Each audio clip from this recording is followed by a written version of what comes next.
Okay, welcome back to Polypod episode 4. I'm so excited. I have a very special guest today. She's one of my favorite people in the world. This is my aunt on my dad's side. She's the eldest of the family. I'll let her introduce herself. It's Dr. Ali Hammad. Okay. Well, I am Ali Hammad, Palestinian, Jordanian, living in Amman, Jordan since 32 years. Before I've been born in Kuwait. I'm from maybe the first generation who have been born out of Palestine. And then I did some studies of my medicine studies in Egypt, Cairo. Then I did my different specialties, starting by dermatology and aesthetic medicine and anti-aging treatment in France. Then I decided to come back to Jordan because my family at that time had been living in Jordan. So, and it's very near to Palestine, so that let me, if possible, to go to Palestine, which is not always possible and not always easy, because we have to take a visa and permission to go. It was not easy at all, but still I've been going since my childhood every summer there. Okay, thank you. Quickly before we get into it, this episode's recap. I've spent the summer here in the Middle East. This is my first episode ever filming in the Middle East, and I can't think of a more perfect person to have than Auntie on. I've wanted to have these conversations with her for years, but it's challenging because we live in different countries. Yeah. But we both feel strong connection to our culture, and we're both very passionate about staying in touch with Palestine. And yeah, this actually today, very exciting. Auntie Reem is the first person I see now. I finished my degree today as well. So I graduated from, my education finished today. So I'm in a very good mood. I'm in extra good mood. Good. So it's a very special week, and it's my last week here with my family. So this is extra special. Okay. Congratulations. Thank you. I'm so happy for you. Thank you. Habibti. So first question, as you brought up, you're the first generation to be born outside of Palestine. Yes. Growing up, were you aware of how big of a deal this is that your family has left the land that they've been in a long time? You're the first to be raised somewhere else. Did you feel like you had to preserve the culture? Were you aware of this at a young age, or it was more when you were older that you realized? Usually these things happens at home. Mm-hmm. So it depends on how my parents grown me up.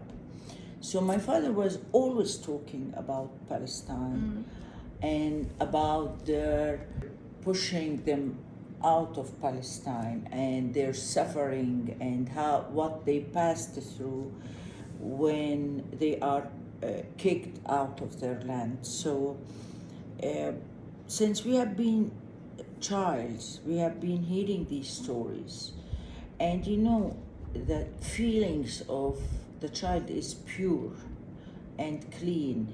He hate the oppression, he hate to treat anybody badly. So since that time, I felt since my childhood that no, I am so much attached to my culture and I want to go back to my country, to live in justice, to live in peace in this land, where still at that time I had many relatives there. So, and my father was every year trying his best to take us to Palestine to visit. It wasn't easy because we needed invitation from our grandma who was living there to go and visit our relatives and our grandma, aunts, uncles, cousins, and all these people. So we passed at that time all summer vacations for 3 months there in Palestine. Wow. I've heard some stories from Dad about this. Yeah. Very beautiful. And when you said that you always wanted to go back, when you were growing up, did you believe that you will return and move back, or you felt that you were unsure if you would return? For me, I wanted always to return. No question about this. But did you think you would be able to? Did you think Yeah, this will another be story. Short and you'll come back, or you felt that no, we I might think there be... was swings according to the political situation. Sometimes I felt that I'm very near to go back, and sometimes I said, "Oh my God, it's more complicated." Yeah. So it's not time now to go. I hope I will find the day I can go back before leaving this earth. Yeah. I always have this hope, and still I have this hope, although there is a lot of complications on the earth. Yeah. What are some ways, as you live in Jordan? Jordan, of course, as you said, it's very close to Palestine. There's a lot of Palestinians here. So I do feel the Palestinian diaspora that are in Jordan are more connected than, say, someone like me who's all the way in the US. But for you, what are ways that, and I know you do go to Palestine, but what are ways that you stay in touch and you feel that you're preserving your culture? It helps you to feel connected. Many Palestinians now, they feel it's very tough to do this. Well, I'm in connection always with my relatives who are there, first of all. And I'm trying to help anybody who needs help for his education. I help educational issues because I find to be educated that help your family, your country, and the world. So for me, education is one of the most important things. I keep all the cultural touches in my life and give it to my nieces and nephews, either by talking, showing the painting we have as Palestinian culture, our national dress, which is the most beautiful dress in the world, because they work by doing embroidery. This embroidery that takes long time to do. Each woman has to do her dresses by embroidery that take years doing them. And this culture, we transfer it to our children to show that each dress, when you see it, you can say, yeah, this girl is coming from this city, this girl is coming from the other city. That give identity, which is connected to the earth. This, for example, Hebron, very, very known by its grape, the best grape maybe, and many kinds of grape they have. So you find this design in their dresses, which is very beautiful. And you can find this in Jaffa. You find a lot of dresses with orange lines and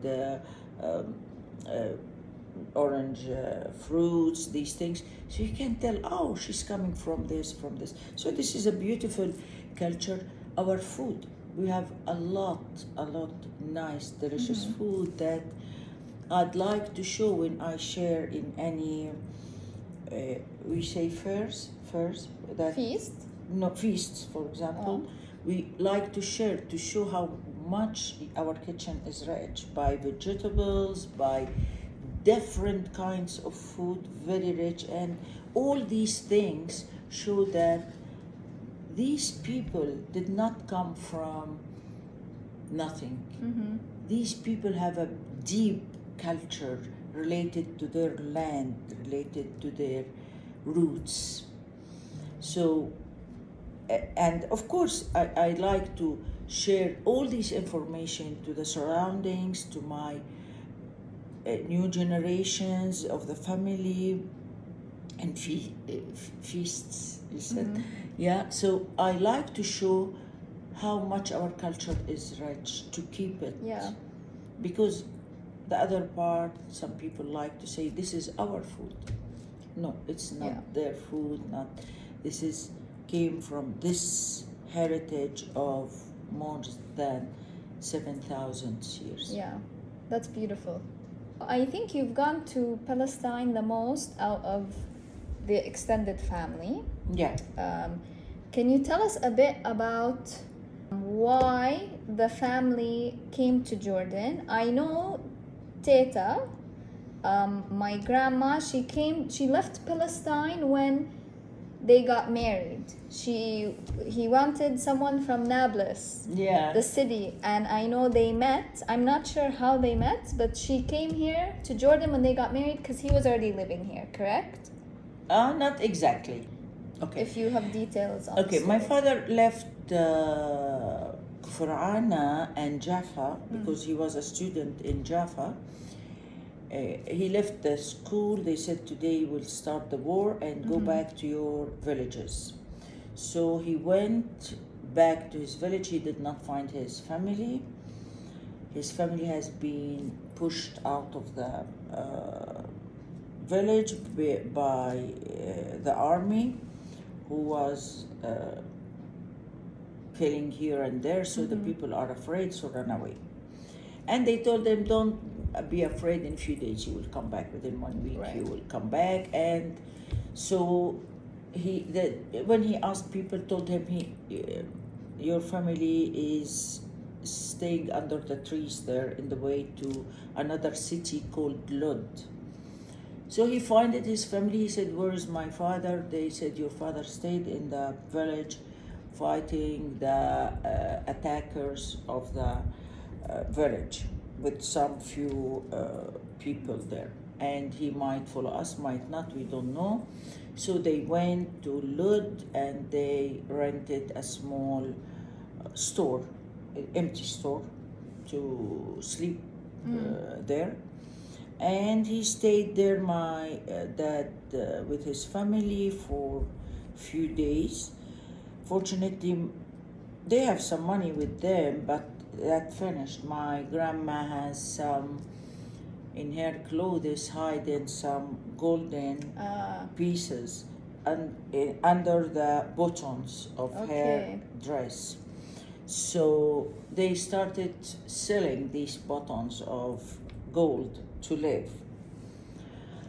And this was not the case of everybody. It was maybe my family have a way to live. So my father at that time, he was having 17 years old. He was young. And they moved more to the east, toward near Ramallah. They went to a small village, then for a few months, then another village, Birzeit, and lived there. And at that, then my father finished his last school year, the high school there, and start working as a teacher to help his family to live. Did his father come back? Yeah, okay. He came back. They were reunited. Yeah, reunited. So they lived first in a refugee camp because they can't afford paying an apartment in the city. Yeah. And the life was so hard. So after that, when my father started working, they have Iraq gave opportunity for the Palestinian students who finished their high school to go making studies as teachers. Ah. Yeah. So my dad went there to Iraq, and they gave them, Iraq at that time was very generous with the people. They gave him 40 GD, 40 Jordanian dinar, means around $70 at that time, maybe $60, for to help him for his living. So my father kept only $7 and sent the rest for his family. At that time, this is a big amount of money, big amount. And for maybe 2-3 years, when he finished, he went back to Palestine. And Kuwait at that time, as a country, wanted teachers to teach their students. So they took a lot of teachers from Palestine. They met my father, find him is a good guy, and they make a contract, and my father went to Kuwait. My father did not go to Jordan. That's true. I knew that. I forgot. Yeah. So he went to Kuwait and start living there. The life was so hard, the temperature 50, very hard, no AC at that time, nothing. Celsius, guys. It was, yeah. Celsius, yes. So the life was very hard for him. That's very hard. Oh. He, I think, went 54, 53, I don't know. Okay. And 1953. And in his book, he mentioned it's through the UN, with the position. UN start finding schools, doing schools in the refugee camps, so as the children don't stop studying. And this was excellent project. They help them in food, giving them flour, sugar, things to make them have the basics for life. And United Nations created what we call UNRWA. It's an organization to help the Palestinian refugee. It's done for Palestinian refugees only. Oh. Yeah. And they're still doing a lot now. Yeah, but they try to stop it and not to help it anymore because Israel doesn't want to help. Right. Yes, anymore. I've seen they're under attack and they don't let them enter. Yeah. So my father, after that, he decided, once his situation become better, he moved his family from the refugee camp to the city. And he rented for them a big apartment and start living their normal life like they have been living in their village. So they did not stay long time in the refugee camp. And at that time, I don't know why in Nablus he has some kind of friends and work for a while. So he said, I'd love to have a woman from Nablus. So it was arranged marriage, and he liked my mom liked him. She said okay. So once she went, they have no wedding. They just make the papers. And why they didn't have a wedding? Because he had to go back to Kuwait to his work and can't stay long time. So they make for her family like a party and so on. So she took the airplane and went to Kuwait, not to Jordan, and lived in the island where I've been born. It's Failaka Island. I've been born there. Then after they moved to the city of Kuwait, not in the island. I didn't know that's where you were born. Yeah, I'm an island girl. Okay. The rest of the family, they're born in Kuwait City? Except your dad. I know my dad, Nablus. Nablus, in the city of Nablus, yes. Cute. This is so interesting. I'm enjoying hearing about this. Okay, so then he thought he can come back when he left? No, because he was in the refugee camp. He was unsure. No, he wanted to go to Jaffa. He wanted to go back to Jaffa. But every year he was visiting his family in Ramallah. At first, Bire is beside Ramallah. Bire and Ramallah are close to each other. It's almost one city. So his house was there. And he liked, of course, to go each year. And he was dreaming every year to come back. But you know, when you start having, my father's family was big family. And he have 11 persons. So His siblings. And nobody, His siblings are 11. Thank you. I was Yes. wondering, actually. I asked someone yesterday, one of the cousins, and we weren't Yeah. sure. There's so many, we weren't sure. Yeah. So, but my father has to care about all of them, educate all of them. So, this is the generation of nakba. Yeah. They have a lot of responsibilities toward their families. And I should bring up my grandpa, Ali Hammad, that we're talking about. He was the eldest as well. He was the eldest. So that's why more of the responsibility on educating them, everything, it was on him because he was the first. And we have this in our culture, the Palestinians. We have this very strong in our culture. And this is a psychological case that I read about, especially the Palestinians, that in our genes, this is genetic, that go to the seventh grandpa or seventh grandma. We have them in our genes. The responsibility of being the eldest to care about all your family.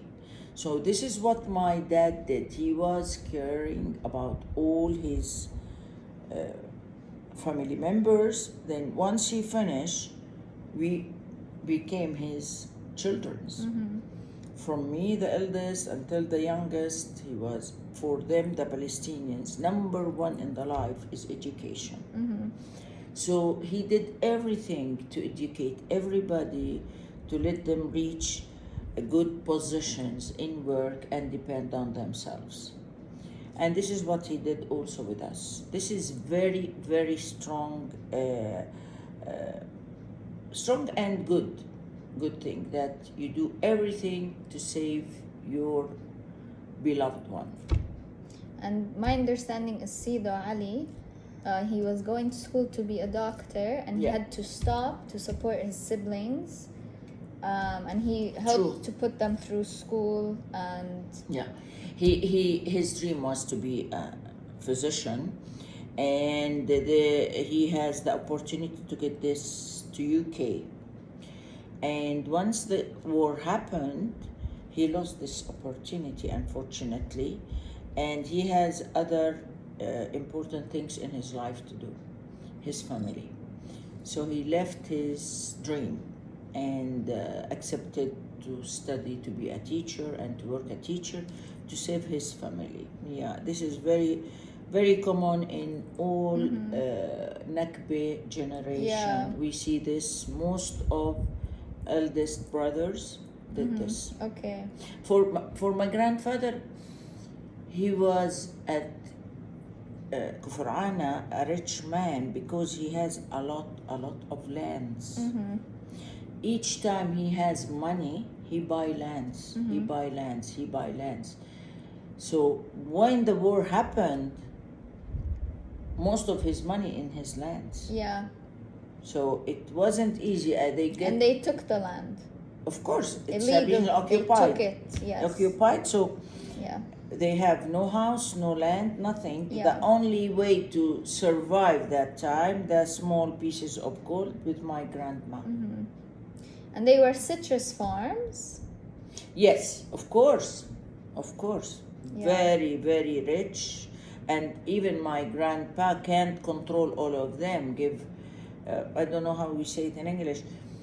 For example, you say, okay, I would like take 2 hectares, 3 hectares from your land. I pay you some money, but I will care about all. I will export your products. I give you a portion of the benefit, and I take care of this land, because he can't take care of all his lands. Okay, yeah, that makes sense. And before we move to the next question, I'm so excited about this. I learned about this now. She showed me. Yeah. I didn't know that in Palestine it's common, even now. Yeah. That they'll drink from clay. I don't know if you can see that it's made of clay. And it's a way to make the water alkaline. Yes. And it also helps to preserve the temperature. But this is the first I knew about it. So this is a fun fact too of a Palestinian tradition. Yes. Yeah. So Yes, this is very Arabic tradition, and in Palestine there is two kinds. There is the small one, like jar, let's say, that you can use it, and some people drink like this. They don't put the mouth of the jar in their mouth. They make it like this. Ah. So when they drink this, it's very nice to have cold water and at the same time alkaline water. And there is what we call zir. Zir, this is a big one with a cover. You find it like in any corner in the streets, in the houses. You can get the water by container and drink. And under the zir, they keep a plate for the water who is coming out of the clay. Ah. For whom? For animals. Ah, Who, love if they that. have cats or dogs or any, Okay. especially in the streets, there is a lot of cats and dogs, so can come and drink when come and I go love that. under the zir. The zir Okay. is the biggest one. Okay, good to know. Yeah, yeah. We're all learning together. Yes, of course. Now, your grandparents, were you close with them? Because you were born and raised in Kuwait. Did they stay in Palestine, your grandparents? Yeah. So were you able to spend a lot of time with them? You said you would go in the summers. Yes, in summers, my grandpa and grandma from my father's side, I passed good time with them in summer. That's good. I hear from them many stories, and we have been naughty childs, making troubles for our grandma, and she shout, and after all, she was very cool person. She start laughing, say, okay, you are happy, I'm happy, and so on. For summer, it was also a way to find our cousins from other aunties and uncles. We make a lot of naughty things, going into the trees, climbing, because in Kuwait, there was at that time no trees, no animals. I don't know. I remember when I've been a child once, I have seen a camel in the desert. I say, oh, is this the chicken? So I have never seen such things. When I go to Palestine, I have seen all the animals. Okay. Because in the villages, in each village, they have sheep, they have goats, they have Okay. chicken, they have a horse. Wow. What's the Donkey? donkeys and these things. So for me, oh my God, this is beautiful. I want to play with all of these animals. I go to the trees, I get the fruits. Oh my God, I've been so bad because I've never seen fruits on the trees in Kuwait. So I found this is nice. The pomegranate, we said. I get, Roman. I get them when they are so small. My auntie say, Reem, don't get them out. Wait. They are so small. I said, no. I like to catch the fruits, you know. We have been playing with the soil, with the things we want to implant, everything. We want to try everything like everybody. Nothing succeeded with us, of course, because we don't know the steps. And at the end of the day, when we enter the house, my grandma and my aunties say, go immediately to the bathroom to take shower. I don't want to see you dirty like this, and so on. But we love this, and the most we liked the cousins, because we have cousins in our generations. I remember my grandpa, he's very famous in his salad. He has the best salad ever in the world. Do any of you make a salad? Then my father started doing this, and now your uncle Qais, my brother Qais, we make it each Ramadan every day. I'll have So to try you have to try it. I have to ask Qais. Very, very nice.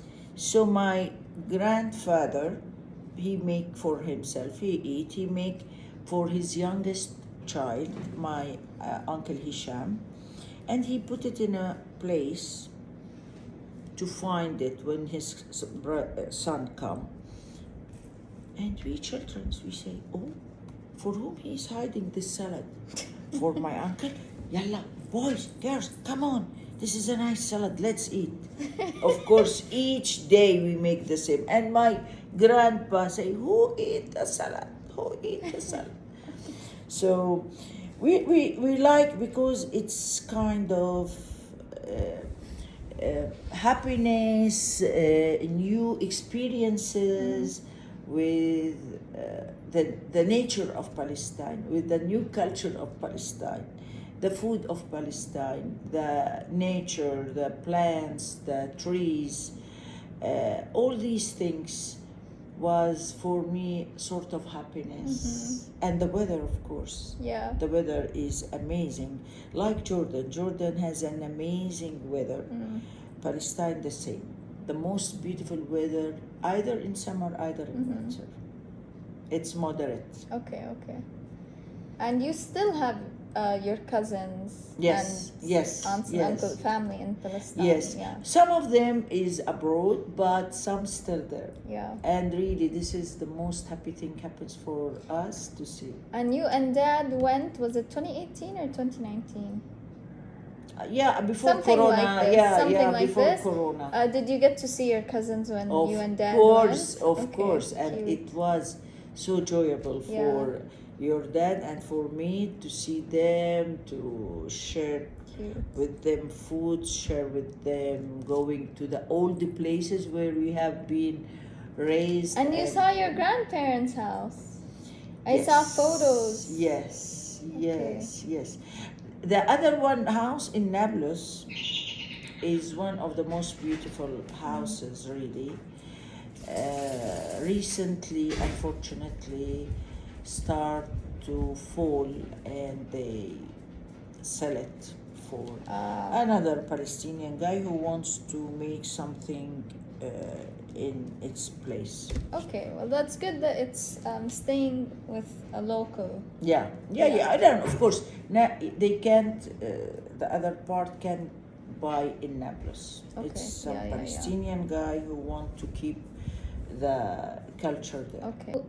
Is there things that you feel are helpful to raise awareness on the occupation now? Because you went from when you were young till now. Are there things that have changed that make it difficult to see your family that can help raise awareness about what's going on with the occupation?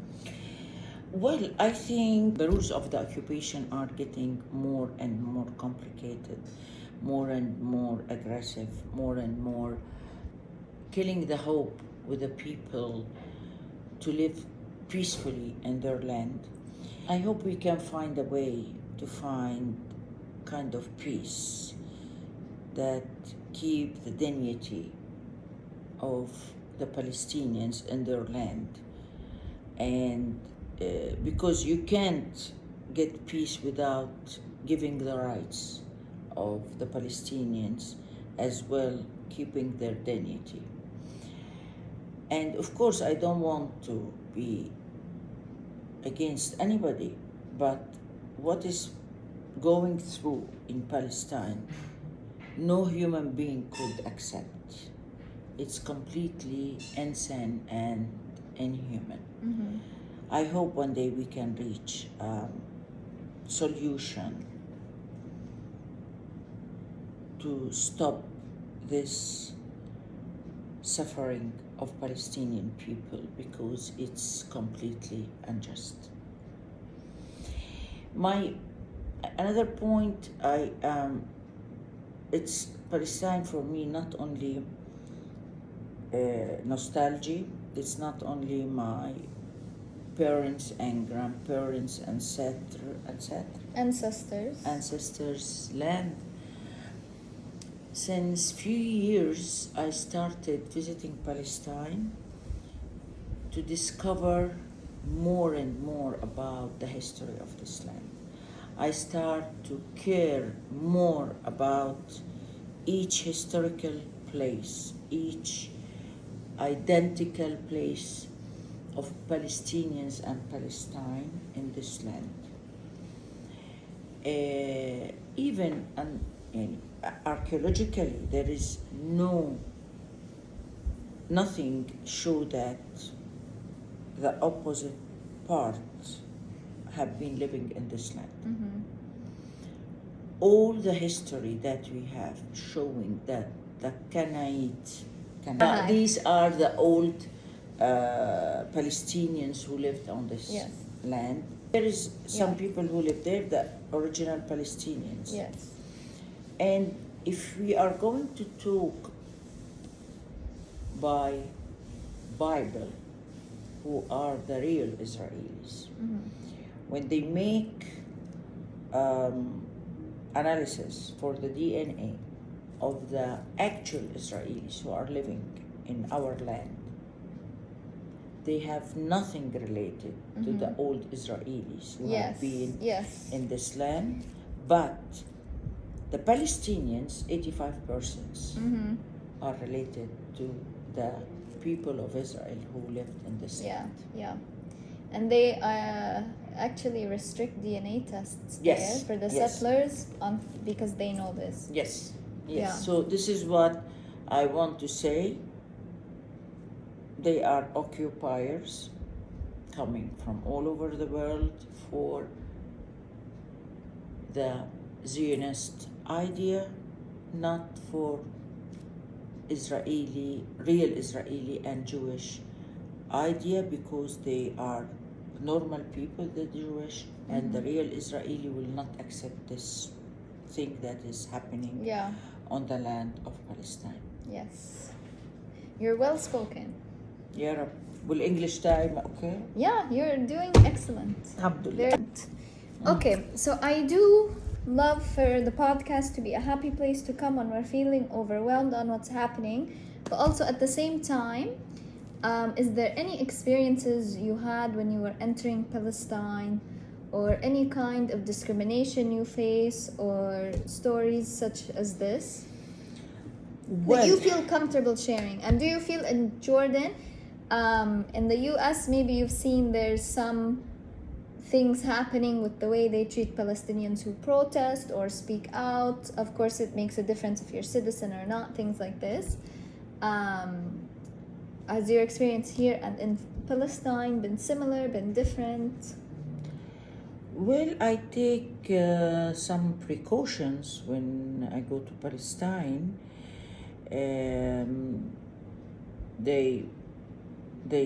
I take care not to talk anything that might be offensive, or to say my opinion, what I think, what I feel. One time I wanted to fight with them because in the borders, not in the border, after there was a checkpoint that usually they let Israelis and the tourists pass through. It's 5 minutes from Bethlehem to go to Jerusalem. So at that time I have a visa as Jordanian. He said, no, because you are Jordanian, I have a visa, so I'm a tourist. Right. No, as Jordanian, go take the long way that will take The 2-3 one they make hours. the Palestinians Yeah, do. that the Palestinians make, that take triple time than the normal. And when I went there, I find metallic defenses. Then we stayed in the line waiting for somebody or anybody who worked. There was nobody. So I start calling, hello, is there anybody? Hello. She said, somebody from behind. Just wait, when we have time, we come to open for you. And they put all the Palestinians and all the, like me, Jordanians and these people waiting all this time, maybe 2 hours, and I have to take car from Jerusalem to the borders to go back to Jordan, and there is certain time after which they close the borders. So I said, I have a taxi that will take me to the borders. I can't wait anymore. He said, it's not our problem. Just wait until we find a way and come to you, will come. So really it was frustrating. I don't like to discuss with any, because once they come to occupy your land, I don't think they accept to discuss with them anything. Right. So I avoid. I try to enjoy my time, enjoy my Palestine that I know, the places that I like to go to visit, to see my family, to see my land, my old city of Jaffa, city of my father, and that's it. So I try to avoid really connecting. They are always so much aggressive, so I prefer to avoid. Well, thank you for sharing. So as always, we're gonna close out with a tidbit. Auntie helped me choose my tidbit this time. It's the tatreez, which is what she was talking about, the embroidery of the dresses. There's a name for it, and the name is tatreez. And it's something I actually want to learn, and a lot of the Palestinian diaspora around the world, they've started something called tatreez groups, where they get together and they learn how to do it. So it's a common cultural practice, and as Auntie mentioned, it's a beautiful way to show even specifically what part of Palestine you're from. So that's today's tidbit, and thank you for coming on and taking the time, Auntie. It's my pleasure. It was really so good time I passed with you, and I loved so much talking to you, and I hope it's enjoyable for your audience, and I hope they like it. And I hope you guys learned as much as I did, and as always, free Palestine! Bye.